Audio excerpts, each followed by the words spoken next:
Azərbaycan nağılları.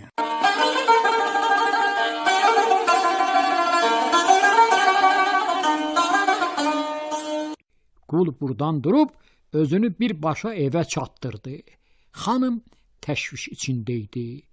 Qul tələmtələsik dedi: "Hə xanım, hər şey mənə gün kimi aydın oldu. Ağa doğrudan da səni boşamaq istəyir." Xanımı ağlamaq tutdu. "Ay Tanrı, bəs mənim balalarım, mən onlarsız ölərəm axı." Qul dedi: "Xanım, gəzə-fəzə çarə eləməz, iş görməliyik." Xanım dedi: "Get atamgilə xəbər elə." Qul dedi: "Atangil neyniyə bilər ki, talaq hükmü kişinin əlindədir."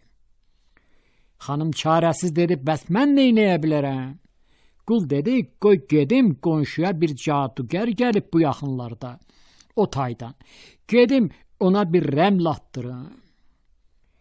Xanım qula rəmmal cadugər üçün xeyli pul verdi. Qul getdi, biraz keçmiş qayıtdı, dedi: "Xanım, cadugər deyir ki, çarə elərəm, amma bir çətin iş buyurub, gərək ağanın boğazının altından, saqqalının dibindən ülgüc ilə 3-4 tük kəsəsən. Onda nə dua yazsa yerini alacaq, işin də düzələcək."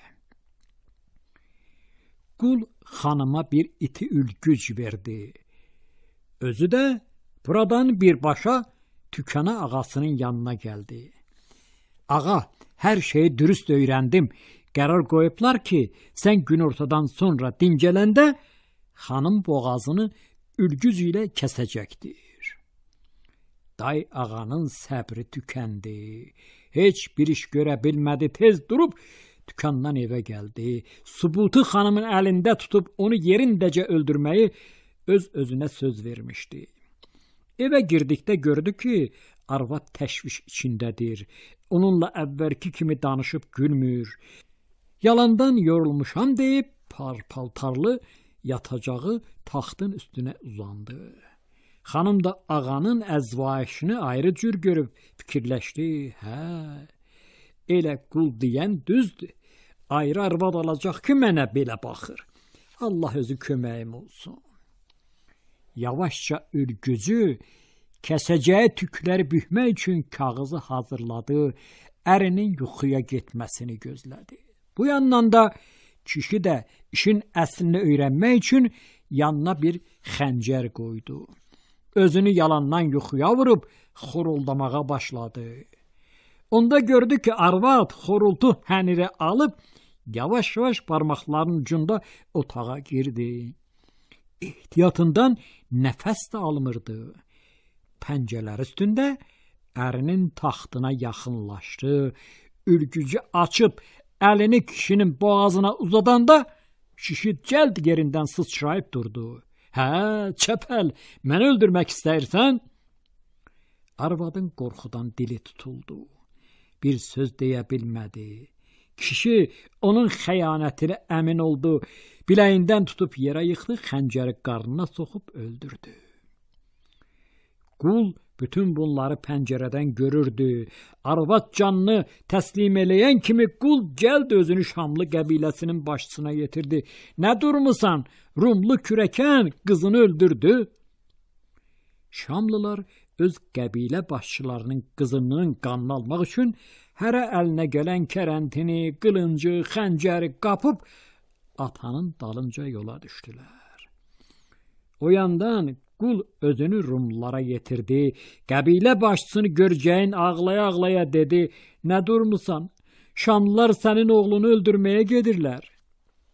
Rumlular da əllərinə silah alıb başçıların ardınca oğlanın evinə tərəf cumdular.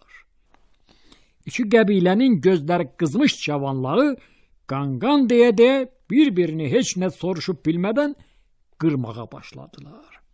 Qan su yerinə axırdı. Gəlinin anası qızının meyyəti üstündə başını yolurdu. Necə oldusa birdən tacirin gözü aralıda dayanmış qula sataşdı. Qul alverçisinin sözləri yadına düşdü. Qəfil bir diktirin üstünə çıxıb bağırdı: "Dayanın qardaşlar, dayanın. Mənim sizə bir sözüm var.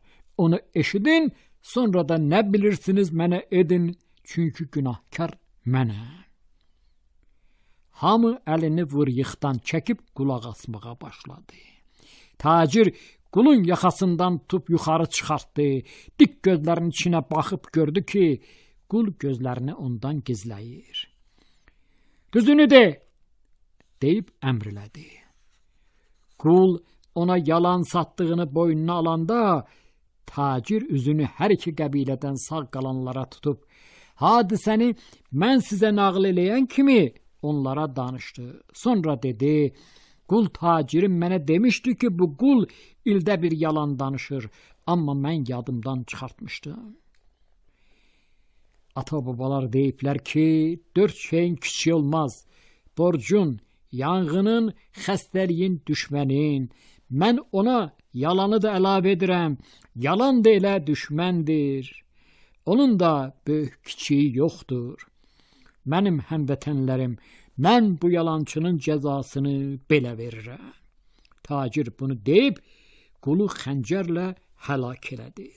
Sonra üzünü yenə də donub durmuş cəmaata tutub və dedi, mən günahkaram. Çoxunuzun ailəsinə qan salmışam, qəbilələrinizə yalan gətirmişəm. Mənim də cəzamı siz verin. Qəbilə ağsaqqalları fikirləşdilər ki, anası ölmüş 4 yetimi atasız da qoymasınlar. Oğlan yaşasın, balalarını böyüsün, amma yalansız böyüsün. Hərə öz yaralısını götürüb evinə tərəf düzəldi. Qəbilə ağsaqqalları ölənləri kəfni dəfn elədilər. Yalana, yalançıya lənət oxudular.